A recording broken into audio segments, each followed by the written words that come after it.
Hey guys, Prowl 1701 here, and today we are going to be reviewing the second Doctor story, The Abominable Snowman, in novel form. One of my subscribers did send me a copy of The Abominable Snowman, which I've never watched a reconstruction of it or heard the audio of it, and at the time I'm recording this, the animation hasn't been released yet. And I really wanted to go ahead and read this before I saw the animation, because with an existing story, I'm wondering when I'm reading it if my imagination will be creating the story in my head, or if, like, say if it's a TV episode, I'll just be running the TV episode through my head as I'm reading it. Same thing with the animation. I figured when I read this, I would just have the animation going through my head if I saw the animation first. Instead, I wanted to read it this way for the first time. Since this will be my first time experiencing the story, I wanted basically the memory in my mind, so to speak, or the movie in my mind is what one of my patrons, Flyattractor, that's our term for it, the movie in our mind. I wanted my imagination to create the story for me, and it was actually quite fascinating because as I was reading this and I was picturing it in my head, I wasn't picturing it like, what if the story came out today in HD cinematic style, like fucks or something. I was like, as I was picturing it in my head as I was reading, because I tend to mentally visualize when I read. Like, I was picturing it in black and white. I was picturing it very much like a classic Who episode, but with slightly better budgets. Like, I pictured the Abominable Snowmen looking kind of like the Abominable Snowmen would have, but a little better. Kind of like, think of a classic Doctor Who story you saw as a child, and then you didn't see it again for maybe 20 years. And your memory of it as a child was slightly better than when you watched it the next time. Not that the story was any worse. The story could have still been fine. But maybe the effects weren't quite what your imagination remembered it being. The perfect example for me is the Ark in Space. I love the Ark in Space. I think it's a masterpiece of a story. It's from my favorite season series of Doctor Who. And it's one of the two Doctor Who stories I have the earliest memories of seeing. And I saw it when I was very little, and then I didn't see it again for a long time until I bought it on DVD. It was the very first Doctor Who story I got on DVD back in the mid-2000s. And so there was a long gap between when I saw it as a kid and when I saw it as an adult. And while it's still a phenomenal story, the bubble wrap stuff, for example, the green painted bubble wrap is obviously bubble wrap, which was a new invention at the time, but it's obviously bubble wrap. But my memory of it wasn't bubble wrap. It was just slime, like Noah, as Noah's slowly being taken over by that thing. It's just slime going up, and when he's half covered with it, I don't even remember the kind of insect head. I just remember slime being all over him. And so it was kind of like that with this, where I was picturing it like a classic Doctor Who episode, but through childish rose-tinted glasses with some slight enhancements. And I enjoyed that. That worked really well. The great thing about this is that it's written by Uncle Terrence, and Terrence Dicks understands these characters. It's always apparent that Terrence understands the Doctors he's writing for. No matter which Doctor it is, he gets that version of the character. He gets the companions. He knows exactly how to write them. Their mannerisms, their dialogue, the way he describes how they're moving and speaking is really well done. And he's so descriptive that it's easy to picture what is going on. And the way he describes it matches the characters perfectly. An example, actually, very early in the story when the Doctor is looking for the bell. Let me find the page, actually. Where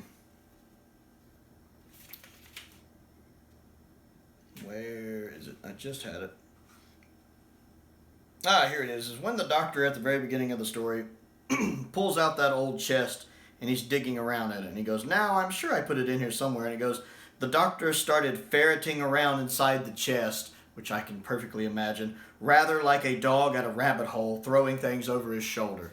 And that's the second Doctor really well. He's ferreting around in the chest like a dog at a rabbit hole. And I can just picture that in my head of Troughton not being careful or methodical, just in there throwing stuff at random looking for it. It's so Troughton.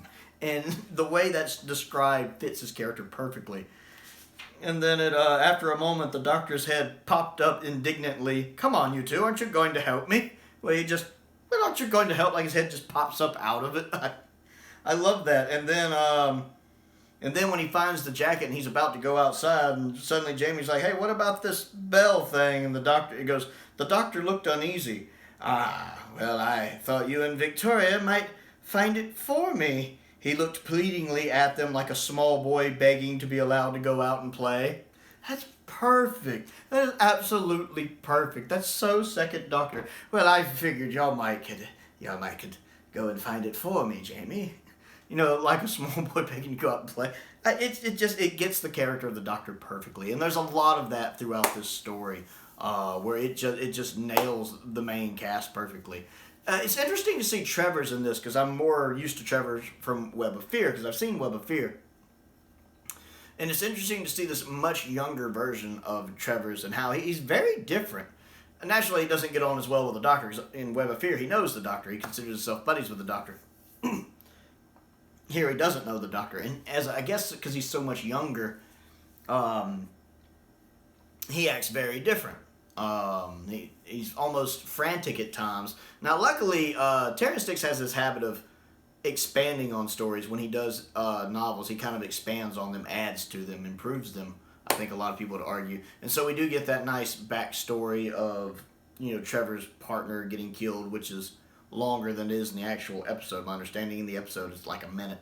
It's a little longer here. It gives a backstory of why Trevor's is actually there, that he had kind of been laughed at, back where he was, and nobody thought he could find the thing, so the Yeti, so he comes out here to prove all of them wrong, and that's why he's so frantic in a lot of the story, and that does a good job of explaining that. It's really interesting, though, trying to learn about this character, and, because I'm so used to seeing the older version of him, and it's so very different from this younger version of him that it feels very much like a different character.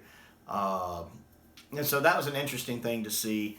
Now, a lot of the story I can imagine somebody watching for the first time would have been blown away by, but having a familiarity with the Great Intelligence and having seen Web of Fear and all of the stuff in Modern 2 when it showed up, I already kind of know what's going on in the story. I know who's pulling the strings. I know whose strings are being pulled. So, it's kind of apparent about that.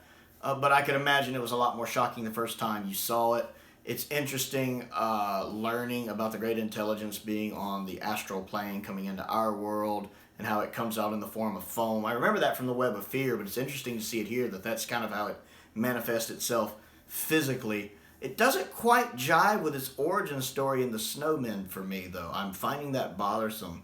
That, supposedly it came from another dimension and was exiled here from the astral plane, or on the astral plane into this dimension, or something like that. And it's trying to manifest in our world physically. That seems drastically different from the origin story it has in the Snowmen, so that's a little weird. I feel like there's a piece of that puzzle I'm missing.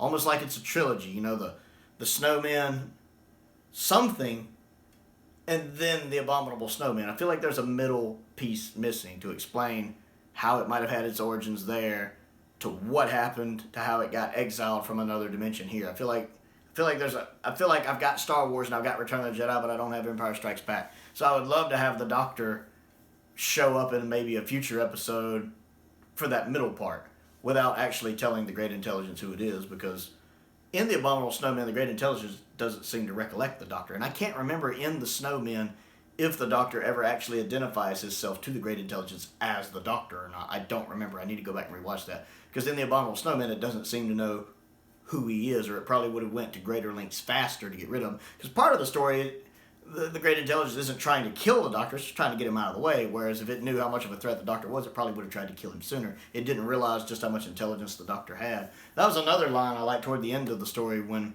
they're confronting the Great Intelligence and they all get frozen and can't move, and the way the line reads is like, and the Doctor, with infinite patience and will, slowly took a step forward. I like that descriptive, with infinite patience and with... That's a really good descriptive term. I was able to imagine that whole finale. I love the ending of it when they're confronting the Great Intelligence in that kind of inner sanctum. And the way Terrence writes that, it's so easy to picture exactly what's going on, and just how intense that is with the Doctor fighting for each step. And that is very much a battle of the wills, very much like the Doctor had with Morbius. You know, the two wills battling out, almost evenly matched, but the Doctor can only hold it short term, so they got to work fast. And him slowly moving forward, that's described really well. The monks are interesting in this. I like the one monk whose name I can't pronounce. His name starts with a K. I liked the other one who starts with a T. That it gets on with Victoria fairly well. I thought they were interesting. You feel kind of bad for kind of the head two monks. The abbot, of course, who's getting controlled a lot, and then the head one, the one that's like 400 years old. That's an old friend of the Doctor's from before.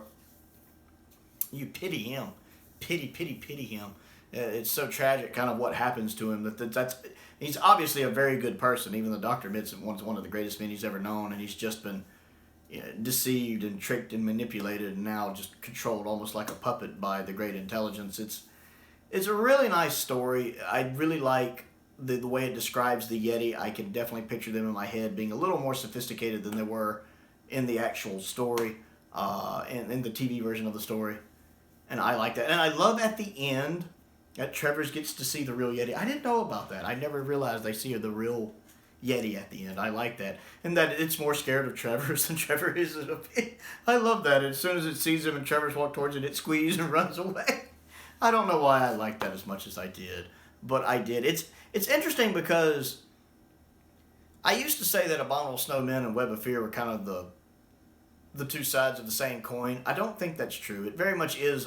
Web of Fear is a sequel to Abominable Snowmen, but they're very different. Much like how Aliens is a sequel to Alien, but they're very different movies. One is a horror movie in space, the other one is an 80s action flick. Both are fantastic movies, but they're very different. Abominable Snowmen and Web of Fear are like that too. They both have their kind of atmospheric horror aspects to them, but they feel like two different things. Now again, I haven't seen Abominable Snowmen, which I guess most people haven't since most of it's missing and the animation hadn't been released, but going by what I've read from the book and having seen most of Web of Fear, all of Web of Fear that exists, plus the animated episode 3, they have a distinctly different feel to them. They very much feel like one is Alien and one is Aliens. Maybe not that degree of difference, but they do feel like individual things, not like, it's not like The Hangover and The Hangover 2, where it's pretty much the same thing.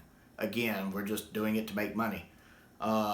It does have it. They each have their own identity, and that's really interesting. I am actually looking forward to seeing the animation now, and I'm definitely glad I read the book first. It's a great story. Troughton is such a good Doctor. It's very easy for me to mentally picture his mannerisms while reading the book, the way he's moving his hands, the way he's doing that. Like when he does that bit about, oh, I rather thought you'd find the bell for me. I could just picture him doing his hands like this. And anytime I'm reading Troughton's lines in it, I am hearing them in his voice. Troughton has such a cool voice that the lines as I'm reading them always come out in his voice in my mind, and I adore that. But it was a really good story. I can't decide if I like it or Web of Fear better. Because I like Web of Fear, but I've always thought Web of Fear was a little overrated. It's still great, but I think overrated.